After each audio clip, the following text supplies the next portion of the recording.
అలాంటి మాటలు మాట్లాడినప్పుడు అలాంటి వ్యక్తిని పరామర్శించడానికి జగన్మోహన్ రెడ్డి వెళ్ళాడు అంటేనే నిజంగా చాలా జుగుప్సాకరంగా ఉందండి. ఎందుకంటే మాట చెప్తున్నా, అంటే నీకు ఆ నేత మీద నీకు ఒక టైప్ ఆఫ్ అభిమానం ఉండొచ్చు, లేదు మీ నేత అని చెప్పి ఒక అండదండలుగా ఉండాలి అని అనుకోవచ్చు. కానీ నువ్వు బయటకు వచ్చి ఎవరిని పరామర్శిస్తున్నావు అన్న సంగతి ప్రజలు కూడా గమనిస్తున్నారనేది మినిమం కామన్ సెన్స్ లేకుండా ఈరోజు జగన్మోహన్ రెడ్డి బిహేవ్ చేయటం క్లియర్గా చూస్తానండి. ఒక్కసారి మనం అందరం కూడా చూసుకుంటే ప్రసన్న కుమార్ రెడ్డి ఈరోజు జగన్మోహన్ రెడ్డి పరామర్శించడానికి వచ్చిన నేతల్లో ప్రసన్న కుమార్ రెడ్డి ఇంటిని ఎలాగైతే ధ్వంసం చేశారని చూడటానికి వెళ్ళాను అన్నాడు. ప్రసన్న కుమార్ రెడ్డి ఇంటిని ధ్వంసం చేయడానికి గల కారణాలు, ధ్వంసం చేసిన వాళ్ళ మీద చర్యలు, పోలీస్ చర్యలు అవన్నీ కూడా మేము లాస్ట్ టైం వచ్చినప్పుడే మాట్లాడాం. ఎవరైతే ధ్వంసం చేశారో ఆ ధ్వంసం చేసిన వాళ్ళందరినీ మీద కూడా కేసులు ఫైల్ అయినాయి, వాళ్ళందరికీ కూడా నోటీసులు ఇచ్చున్నారు, వాళ్ళందరి మీద కూడా కేసులు నడుస్తున్నాయి. అది ఒక ఎత్తు.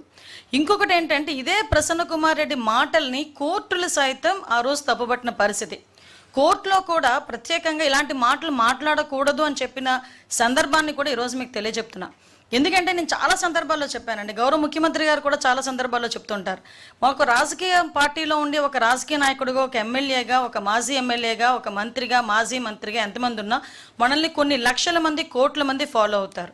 మనం చేసే బిహేవియర్ కానీ, మనం మాట్లాడే మాట కానీ, మన బాడీ లాంగ్వేజ్ కానీ అవతల వాళ్ళకి ఒక ఇన్స్పైరబుల్గా ఉండాలి కానీ చీకొట్టే రకంగా ఉండకూడదు.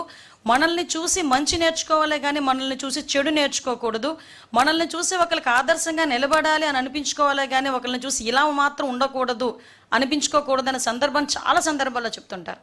ఈరోజు ప్రసన్న కుమార్ రెడ్డి గారు కేవలం ఒక రాజకీయంగా ఆవిడని ఎదుర్కొనలేక, అక్కడ ప్రశాంతి రెడ్డి గారిని ఎదుర్కోలేక ఆవిడకి వరుసకి చెల్లి అవుతుందండి. ఆవిడ మామూలు బయట వాళ్ళు మాట్లాడమే తప్పు, అటువంటిది చెల్లి అన్న పదానికి చాలా విలువిచ్చే ఈ భారతీయ సంప్రదాయంలో, ఎస్పెషల్లీ ఒక ఆడబిడ్డకి ఎంత గౌరవం ఇస్తారో ఆ భారతీయ సంప్రదాయంలో, దట్టు ఎక్కడైతే స్త్రీలను గౌరవింపబడతారో అక్కడ దేవతలు కొనయాడుతారు, తిరుగుతారు అని చెప్పే భారతీయ సంప్రదాయంలో ఒక మహిళ గురించి, దట్టు ఒక చెల్లి వరసయ్యే ఒక మహిళ గురించి నీచాతి నీచంగా ప్రసన్న కుమార్ రెడ్డి మాట్లాడిన మాటల్ని ఎవరైనా సమర్థిస్తారా? సమర్థించే పరిస్థితులు ఏదైనా ఉన్నాయా? అంటే ఈరోజు ప్రసన్న కుమార్ రెడ్డి ఇంటికి జగన్మోహన్ రెడ్డి వెళ్ళి పరామర్శించాడు అంటే ప్రసన్న కుమార్ రెడ్డి మాటల్ని జగన్మోహన్ రెడ్డి సమర్థిస్తున్నాడా? ఇదేనా మహిళల పట్ల జగన్మోహన్ రెడ్డికి ఉన్న చిత్తశుద్ధి, మహిళల పట్ల ఉన్న గౌరవం ఇదేనా? మాట్లాడితే నా అక్క చెల్లెములు అని చెప్పి ఊదరగొట్టాడు కదా.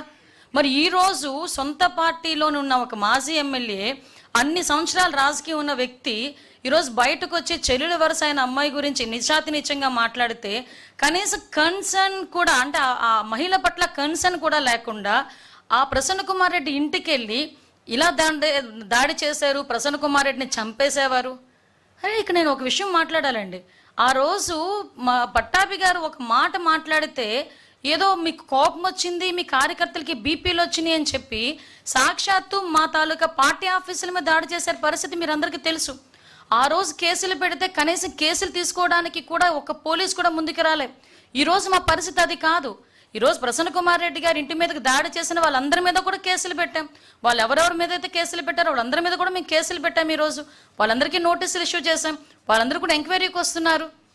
అంటే ఈరోజు ప్రజాస్వామ్యబద్ధంగా ఎవరికైనా అన్యాయం జరిగినా, పూర్వాపరాలు ఎలా ఉన్నా కూడా ప్రాథమిక విచారణ నిమిత్తం కేసులు పెట్టే బాధ్యత కూడా మేము తీసుకుంటున్నాం. ఈరోజు ప్రసన్న కుమార్ రెడ్డి గారి మాటల గురించి నాకు ఇక్కడే ఒకసారి అనిపిస్తుంటుందండి, జగన్మోహన్ రెడ్డి గారి మానసిక స్థితి అని చెప్పి ఇందాక నేను అన్నాను ఒక మాట. ఆ మానసిక పరిస్థితి ఎలాంటిదంటే తల్లి గురించి చెల్లి గురించి కూడా నీచాతి నీచంగా మాట్లాడినా కూడా నోరు మెదపలే. నేను ఈ సందర్భంలో ఒక మహిళగా మాట్లాడుతున్నానండి, యాజ్ అ హోమ్ మినిస్టర్గా నేను మాట్లాడట్లే, నిజంగా ఒక బాధ కొద్దీ మాట్లాడుతున్నా. ప్రజలకు సేవ చేసుకోవాలి అనే మహిళలు రోడ్డు మీదకి వస్తే వాళ్ళకే రక్షణ లేకపోతే పరిస్థితి ఏంటి? ఈరోజు మేమందరం కూడా ప్రజాసేవ చేసుకోవాలని చెప్పి ఇంట్లోని భర్తల్ని పిల్లల్ని కూడా పక్కన పెట్టి రోడ్డు మీదకి వచ్చి మేము సేవ చేసుకునే పరిస్థితులు వస్తూ ఉంటే, ఇలాంటి ఆడవాళ్ళ మీద కూడా నోటికొచ్చినట్టు మాట్లాడే పరిస్థితులు కనిపిస్తూ ఉంటే, దానికి ఇటువంటి నాయకులు సమర్థిస్తూ ఉంటే ఈ సొసైటీ దేనికి వెళ్ళిపోతుంది? ఈరోజు ఒక్కసారి మనం కూడా ఆలోచన చేసుకోవాలి. ఇదే జగన్మోహన్ రెడ్డిని డైరెక్ట్ క్వశ్చన్ చేస్తున్నా. నిన్న మొన్న ఏదో ఎన్సీఎల్టీలో ఒక కేసు గెలిస్తే ఏదో గెలిచానని చెప్పి సంకలు గుద్దుకున్నాడండి. సారీ, ఈ పదం ఉపయోగించకూడదు. విజయం సాధించిన వీరుడిలాగా చాలా ఎక్కువగా ఆయన చాలా ఆనందపడిపోయి సాక్షి టీవీలో ఎక్కడెక్కడో ఏదేదో వేసుకున్నాడు. నువ్వు సాధించిన విజయం నీ తల్లి మీద, చెల్లి మీద. ఆ తల్లికి గురించి దేని గురించి? ఒక ఆస్తి పంపకాల గురించి. ఇంకొక విషయం కూడా చెప్పాలి, ఇదే తల్లి గురించి, చెల్లి గురించి కూడా నోటికొచ్చినట్టు సోషల్ మీడియాలో, వైఎస్ఆర్సీపీ సోషల్ మీడియా హ్యాండిల్స్లోనే నోటికొచ్చినట్టు చాలా వల్గర్గా మాట్లాడి, వల్గర్గా ఫొటోస్ మార్ఫింగ్ చేసిన రోజు కూడా జగన్మోహన్ రెడ్డి మాట్లాడలే. నాకు దీన్ని బట్టి అర్థమైంది ఏంటంటే, జగన్మోహన్ రెడ్డికి తల్లి, చెల్లి అలాంటి ఆ ఎమోషన్స్ ఉండవేమో నాకు తెలిసి. కనీసం ఒక మహిళ అనే ఎమోషన్ కూడా ఉండదేమో. ఇక్కడ ఒక ఎగ్జాంపుల్ కూడా చెప్పాలి. గౌరవ ముఖ్యమంత్రి గారు చంద్రబాబు నాయుడు గారు భారతీరెడ్డి గారిని ఒక సోదరిగా భావించి, అదే భారతీరెడ్డి గారి గురించి మా పార్టీలో ఒకరు కొంచెం అవుట్ ఆఫ్ ద లైన్ దాటి మాట్లాడితే ఇమీడియట్గా వాళ్ళ మీద కేసు పెట్టి వాళ్ళందరినీ కూడా జైలుకి పంపించిన పరిస్థితి నేను గుర్తు చేస్తున్నాను. ఈరోజు మాట్లాడితే జగన్మోహన్ రెడ్డి పోలీసుల మీద పడతాడు. పోలీసులు మాకు పర్మిషన్స్ ఇవ్వట్లేదు, మా పోలీసులు మమ్మల్ని అడ్డగిస్తున్నారు, ఎక్కడ పడితే అక్కడ అడ్డగిస్తున్నారని ఇష్టానుసారంగా మాట్లాడతాడు. నేనేమంటానంటే, జగన్మోహన్ రెడ్డి ఈ మధ్య కాలంలో జరిగిన యాత్రలు చూస్తానండి, సాధారణంగా మ్యాక్సిమం ఎక్కడెక్కడ దర్శి వెళ్ళాడు, పొగాకు రైతుల్ని పరామర్శిస్తున్నాను అని చెప్పాడు. ఇది పరామర్శల బల ప్రదర్శన. First of all Jaganmohan Reddy మాకు సమాధానం చెప్పాల్సింది, పోలీస్ డిపార్ట్మెంట్ కూడా ఇన్ఫర్మేషన్ ఇవ్వాల్సింది, నువ్వు పరామర్శకి వెళ్తున్నావా, బల ప్రదర్శనకి వెళ్తున్నావా, మీటింగ్ పెట్టుకుంటున్నావా? నువ్వు పరామర్శకి వెళ్తున్నావు, ఎస్, మీరు ఎంతమంది వస్తారో చెప్పండి, మేము దానికి తగ్గట్టుగా మేము సెక్యూరిటీ ఇస్తామని చెప్పి మా డిపార్ట్మెంట్ వాళ్ళు అడుగుతున్నారు. మేము ఇంతమందే వస్తున్నాము అని చెప్తున్నారు, కానీ మీరు తీసుకున్నది ఏంటి? బల ప్రదర్శన చేస్తున్నారు. ఒక చనిపోయిన వాడి ఇంటికి వెళ్ళినప్పుడు కూడా మీరు బల ప్రదర్శన చేస్తారు.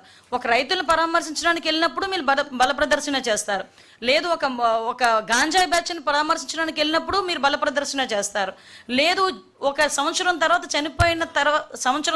చనిపోయిన వ్యక్తిని ఇంటికి వెళ్ళి పరామర్శించడానికి వెళ్ళినప్పుడు మీరు బల ప్రదర్శన చేస్తారు. కాదు, మేము మీటింగ్ పెడతామంటే చెప్పండి, మేము పర్మిషన్ ఇస్తాం, దానికి తగ్గ సెక్యూరిటీ వైజ్గా మేము పోలీస్ బందోబస్తు ఏర్పాటు చేస్తాం. మీరు పరామర్శకి వెళ్తున్నారంటే మేము ఎప్పుడు కూడా హౌస్ అరెస్ట్ చేయలేదే, మేము ఎప్పుడు కూడా నో అనలేదే. మీరు ఎంతమంది వస్తారు? మీరు ఒక పర్ఫార్మా ఇస్తున్నాం, మీరు ఎంతమంది వస్తారు, ఎక్కడికెక్కడ దిగుతారు, ఎక్కడ హెలిప్యాడ్ పెడుతున్నారు, ఎన్ని కిలోమీటర్లు మీరు వెళ్తున్నారు, ఇదంతా కూడా క్లియర్గా రాసి ఇవ్వండి. దీనికి తగ్గట్టుగా మేమందరం కూడా మేము మీకు ఏర్పాటు చేస్తాము అని చెప్పేసి బందోబస్తు ఏర్పాటు చేస్తామని డిపార్ట్మెంట్ వాళ్ళు చెప్తే, డిపార్ట్మెంట్ వాళ్ళకి చెప్పేది ఒకటి, వీళ్ళు చేసేది ఒకటి.